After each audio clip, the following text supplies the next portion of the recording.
Good morning বন্ধুরা, সবাই কেমন আছো? আশা করছি সবাই ভীষণ ভালো আছো। তুলির সংসারে সবাইকে অনেক ওয়েলকাম। চলে এলাম আবার একটি নতুন ব্লগ নিয়ে। আর আজকের ব্লগটা হচ্ছে শনিবারে। তো এখন বেজে গেছে সকাল 6:30, আর আমি তোমাদেরকে সঙ্গে নিয়ে আজকের ব্লগটা শুরু করছি। সবাই দেখতে থাকো, আশা করছি আজকের ব্লগটাও তোমাদের খুব ভালো লাগবে।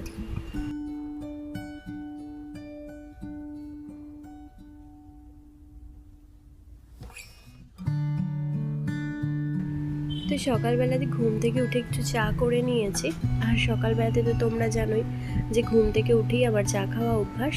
যদিও যেদিন কিন্তু স্কুল থাকে সেদিন আর হয় না, কারণ ওকে স্কুলের জন্য তৈরি করতে হয় আর ও টিফিন বানাতে হয়, সেই সব করে হয়ে ওঠে না। আর আজ যেহেতু শনিবার, ও স্কুল ছুটি, সেই জন্য সকালবেলা ঘুম থেকে উঠি আগে আমি চাটা করে নিয়েছি। আর তার সঙ্গে অল্প একটু দুধও নিয়ে নিয়েছি, কারণ আমার বিনিশোনা ঘুম থেকে উঠে পড়েছে, তাই ওকে খাওয়াবো বলে। আর এদিকে দেখো চাটা খাওয়া দাওয়া করে আমি চলে এসেছি ঘরটা একটু ক্লিন করার জন্য। আগের দুটো ভিডিওতে তোমরা দেখেছো যে এই ঘরটা পরিষ্কার করা হয়নি দুদিন, সেই জন্য ভাবলাম আজকে জানালা এগুলো একটু মুছে দিই। আর যেহেতু এটা রাস্তার দিকের ঘর, সেহেতু এখানে কিন্তু বেশ ভালোই ধুলো পড়ে। আর জানালাগুলো যেহেতু খোলা থাকে, মাঝে মধ্যেই ধুলোটা আসে। আর এখন তো মাঝে মধ্যেই একবার ঝড়ের মতো একটু করে হাওয়া দিচ্ছে বিকেলের দিকটা। সারাদিন তো রোদে একদম থাকতে পারা যাচ্ছে না, কিন্তু বিকালের দিকটা একটু করে হাওয়া দেয়। আর যেহেতু রাস্তার দিক তো খুব ধুলোটা এসে পড়ে, সেই জন্যই প্রত্যেক দিনই চেষ্টা করি একটু করে পরিষ্কার করে দেওয়ার। আর সেটাই করছিলাম। আর এখানে সেরকমভাবে কোনো জিনিস থাকে না, ওই আয়রনগুলো এখানে থাকে। যেহেতু প্রত্যেক দিনের আয়রনগুলো দরকার থাকে, সেই জন্য ওইগুলোই এখানে রাখি। আর তার মধ্যে একটা আয়রন খারাপও হয়ে গেছে, সেই জন্য একটা আয়রন নতুন আবার বার করেছি। আর আগের আয়রনটা খারাপ হয়ে গেছে, ওটা রিপেয়ারিং করতেও দেওয়া হচ্ছে না, তো সেই জন্য ওটা এখানেই পড়ে আছে। যাই হোক, ওই জায়গাটা একটু পরিষ্কার করে নিলাম, আর সঙ্গে এই জানালাগুলো একটু ভালো করে মুছে দিচ্ছি, যাতে ধুলোগুলো যেগুলো থাকে সেগুলো একদম পরিষ্কার হয়ে যায়। আর যেহেতু ওই যে বললাম বাইরের দিকে জানালা, যদিও এই ঘরটার সঙ্গে একটা লাগোয়া বারান্দা আছে, তো তাহলেও কিন্তু ধুলোটা এখানে মাঝে মধ্যে আসে। সেই জন্য আর এমনিতেও ঘর তো আর পরিষ্কার করে রাখাই ভালো, যেহেতু ছোট বাচ্চারা বাড়িতে থাকে, তো সেই জন্য প্রায় দিনই চেষ্টা করি যে ঘরগুলো একটু করে ক্লিন করে নেওয়ার।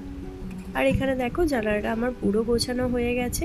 আর এরপর একে একে ঘরের আর যে সমস্ত জিনিসগুলো আছে সেগুলো মুছে নেব। আর এখানে যে এই যে শিবের পিকচারটা আছে, এটা কিন্তু আমি প্রত্যেক দিনই মুছে নিই একবার করে, যাতে বেশ সুন্দর চকচক করে দেখতে, আর দেখতেও বেশ ভালো লাগে। আর তার সঙ্গে আরও যে সমস্ত জিনিসগুলো, সেগুলো হয়তো প্রত্যেক দিন মোছাটা সম্ভব হয়ে ওঠে না। এটা হচ্ছে বারান্দার দিকের দরজা, আর এই দরজাটা খুব একটা খোলা হয় না। ওই আমার কাজে দিদি যখন আসে, তখন ওই বারান্দাটা খুলে একটু ধুয়ে দেয়। তাছাড়া এমনি এই দরজাটা বন্ধই থাকে। আর এখন আমি দরজাটাও মুছে নিচ্ছি, জানালাগুলো মোছার সঙ্গে সঙ্গে, যাতে দরজাটা একটু পরিষ্কার হয়ে থাকে। ও দরজাটা খুলে বাইরে বারান্দাটা ঝাড় দেয়, এখানটা তো কিছু মোছামুছি করে না, তাই এই জায়গাগুলো আমাকেই করতে হয়। আর যেহেতু নিজের ঘর, তো সেহেতু নিজেকেই সমস্ত কিছুটা পরিষ্কার পরিচ্ছন্ন করতে হবে। আর এখানে দেখো অনেকগুলো প্যাকেট আছে, আর এই প্যাকেটগুলোতে জানো তো, যখন আমার পা ভেঙে গেছিলো, তো তারপর পা অপারেশনের জন্য যে সমস্ত রিপোর্টস করানো ছিল, সেই সমস্তগুলো এর মধ্যে আছে।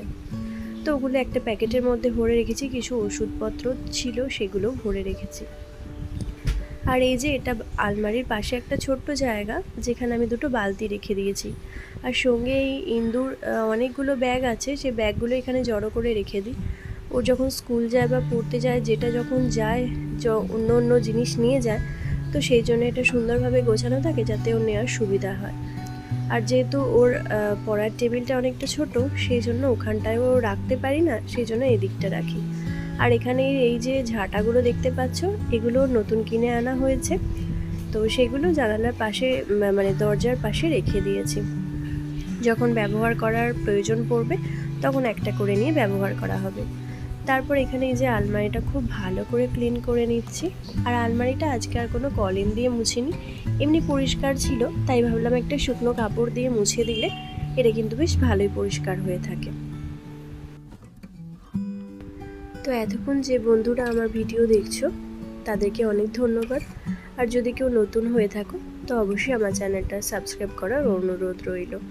আর যদি তোমরা ভিডিওটা তোমাদের ভালো লেগে থাকে তো অবশ্যই একটা লাইক করে দেবে, কারণ তোমাদের একটা লাইক আমাকে কিন্তু অনেকটা সাপোর্ট দেবে।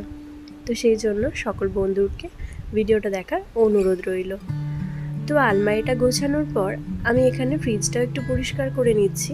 আর জানোই তো ফ্রিজের মাথাতে কয়েকটা জিনিস থাকে, তারপরেও যখন ফ্রিজটা ব্যবহার করি আর এমনিতেই মাঝে মধ্যে এটা ওটা জিনিস ফ্রিজের ওপর রেখে দেয়, তো সেগুলো একটু প্রত্যেক দিনই চেষ্টা করি যে ক্লিন করে নেওয়ার। ফ্রিজের তোয়ালেটা একটু পরিষ্কার করে ঝেড়ে দিলাম আর তারপর ফ্রিজটা একটু মুছে দিচ্ছি যাতে বেশ পরিষ্কার হয়ে থাকে। বাইরে সেরকম ধুলো টুলো লাগে না এগুলোতে, কারণ জানালা দরজাগুলো যেহেতু বন্ধ থাকে সেহেতু এই জিনিসগুলোতে খুব একটা ধুলো লাগে না, কিন্তু তবুও চেষ্টা করি প্রত্যেক দিন একবার করে এই জিনিসগুলো পরিষ্কার করে নেওয়ার, তাহলে পুরো ঘরটাই গোছানো থাকে। তো আমার মোটামুটি এই সমস্ত ঘরে ক্লিন করা হয়ে গেছে। এরপর হচ্ছে ঘরটা একটু ঝাড় দিয়ে নেব। আর জানো তো সকালেই আমার কাজের দিদি এসেছিল আর সে কিন্তু ঝাড় দিয়ে পরিষ্কার করে দিয়ে গেছে, কিন্তু তাহলেও এতক্ষণ যে জিনিসগুলো আমি পরিষ্কার করলাম তো তারপর একটু নোংরা হয়ে গেছে, সেই জন্য ভাবলাম আমি ঝাড় দিয়ে দিই। আর এই কাজগুলো করতে আমার একটু দেরি হয়েছিল, আর ও যেহেতু সকাল সকাল আসে সেই জন্য কাজ করে দিয়ে চলে গেছে। আসলে আমার দেরি হলো একটা কারণে, ইন্দু যেহেতু আজকে স্কুল ছিল না তাই ইন্দুকে একটু সময় দিতে হয়েছে, ওকে পড়তে বসাতে হয়েছিল। আর তার সঙ্গে ইন্দুকে প্রথমেই খাবার দিয়েছিলাম, খাওয়া দাওয়া করে নেওয়ার পর ও পড়তে বসেছিল, তো সেই জন্য ওকে নিয়ে একটু সময় দিতে হওয়ার জন্য আমার একটু কাজটা করতে দেরি হলো। তাই ভাবলাম যে ঘরটা যখন এতটা নোংরা হয়ে গেল আমি একটু ঝাড় দিয়ে পরিষ্কার করে নিই। তো চলো, এই ঘরের কাজ মোটামুটি কমপ্লিট, এবার ওই ঘরে যাই। তো ওই ঘরের কাজটা গোছানো হয়ে গেছে আর এই ঘরের বিছানাটাও আমি আজকে তুলে নিয়েছি। শুধু বিছানার চাদরটা একটু ঠিক করে দিই তাহলেই হয়ে যাবে, সঙ্গে বালিশগুলো একটু সুন্দর করে গুছিয়ে রেখে দেব। আর জানো তো আজকে আমার দিদির আসার কথা আছে, কারণ দিদির ডাক্তার দেখানোর কথা, তো সেই জন্য ও আসবে বলেছে, যদিও আসতে একটু দেরি হবে, দুপুরের দিকে এখানে এসে ভাত খাবে। তাই চিন্তা করছিলাম সকাল থেকে কি রান্না করব, কারণ বাড়িতে কোনো লোকজন এলেই আমি টেনশনে পড়ে যাই যে কি রান্না করব। আর এখন যেহেতু সবজিও একই রকম খেতে ভালো লাগছে না, তাই মনে হয় কি রান্না করব, এটাই একটা টেনশন। যাই হোক, তোমাদের দাদা বলল যে আমার ভাই যেহেতু বাড়িতে ছিল ওকে দিয়ে একটু মাংস আনাতে, আর ওকেও বললাম যে একটু মাংস এনে দিতে, তাহলে মাংসটাই রান্না করে নেব। আর সেটাই করব। আগে বিছানাটা তুলে নিই আর তার সঙ্গে ঘরগুলো ক্লিন করে নিই। আর জানো তো এই ঘরটাও একটুখানি পরিষ্কার ভাবছিলাম করব, কিন্তু আর সময় হয়ে ওঠেনি, যেহেতু ওরাও আসবে, আবার ওদের ডাক্তার দেখানোরও একটা ব্যাপার আছে, তাই ভাবলাম যে এই ঘরটা আবার অন্য আর একটা দিন ক্লিন করব। আর যেদিন ক্লিন করব সেদিন অবশ্যই তোমাদের সঙ্গে শেয়ার করব। তার আগে বিছানাটা যেহেতু প্রত্যেক দিনের গোছানোর একটা কাজ থাকে, তাই সেটা একদম ঠিকঠাক করে নিলাম। আর বিছানা গোছানো থাকলে মনে হয় অনেকটা শান্তি। তো এখানে অনেকগুলো বোতলে জল ভরে নিয়েছিলাম, সেগুলো এখন ফ্রিজে ঢুকিয়ে দিচ্ছি, কারণ এই গরমের মধ্যে ঠান্ডা জল না খেলে যেন ভালোই লাগে না। তো এই যে বোতলগুলো আমি রেডি করে এনেছিলাম জল ভরে, তো এগুলো এখন ফ্রিজে ভরে রেখে দেব। আর তারপর চলে এসেছি রান্না বসাতে। প্রথমে এখানে চালটা দিয়ে ভাতটা বসিয়ে দিই, আর তারপর মাংসের সমস্ত জোগাড় যন্ত্র করে নিয়ে তারপর মাংসটা রান্না করব। আর আজকে ঠিক করেছি যে মাংস আর ভাত রান্না করব, আর সেরকমভাবে কিছু করব না।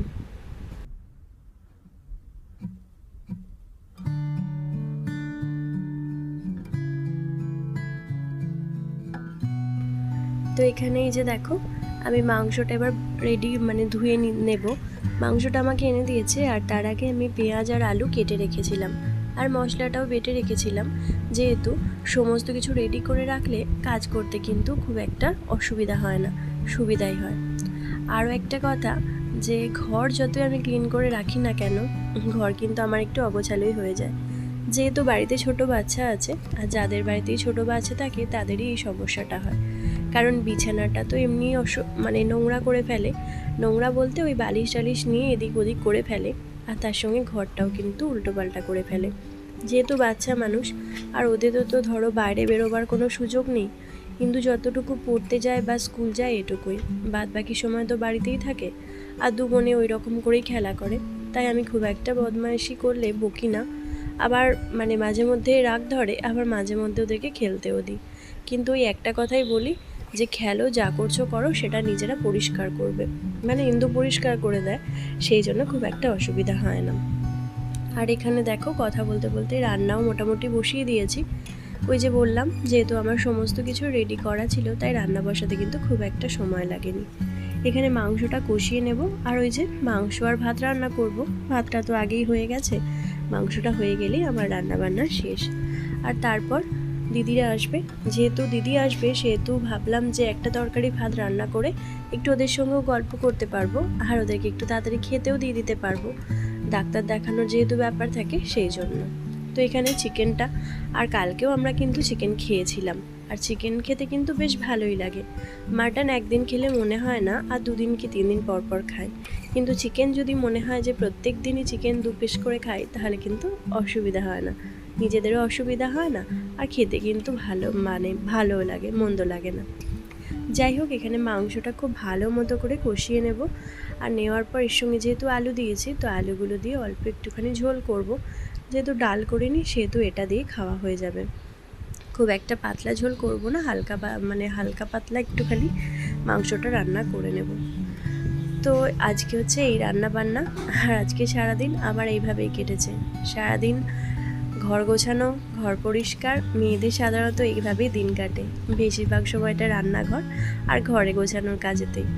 তো যাদের বাড়িতে ছোট ছেলে থাকে তাদের তো অনেক সময়, মানে প্রত্যেকটা সময় ঘর গোছাতে হয়, কারণ তারা প্রত্যেকটা সময় ঘর অগোছালো করে দেয়। তো এখানে মাংস দেখো রেডি, এরপর আমরা খেয়ে নেব। আর বিকেলের দিকে আমরা একটু পকোড়া করেছিলাম, কালকে যে পকোড়ার পিসগুলো আনা হয়েছিল, তো সেখান থেকে তোমাদের দাদা এসে বললো যে একটু পকোড়া বানাতে। তো পকোড়া আর কফি বিকালের দিকে ছিল, সেটাই আজকে খেয়েছিলাম। তো এই যে বিকালে পকোড়া রেডি। তো চলো বন্ধুরা, আজকের মতো ভিডিওটা এতটুকুই। কেমন লাগলো অবশ্যই জানো একটা কমেন্টের মাধ্যমে, ভালো লাগলে একটা লাইক করো। তো আজকের মতো টাটা, সবাই ভালো থেকো, সুস্থ থেকো, দেখা হবে আবারও নতুন ব্লগে।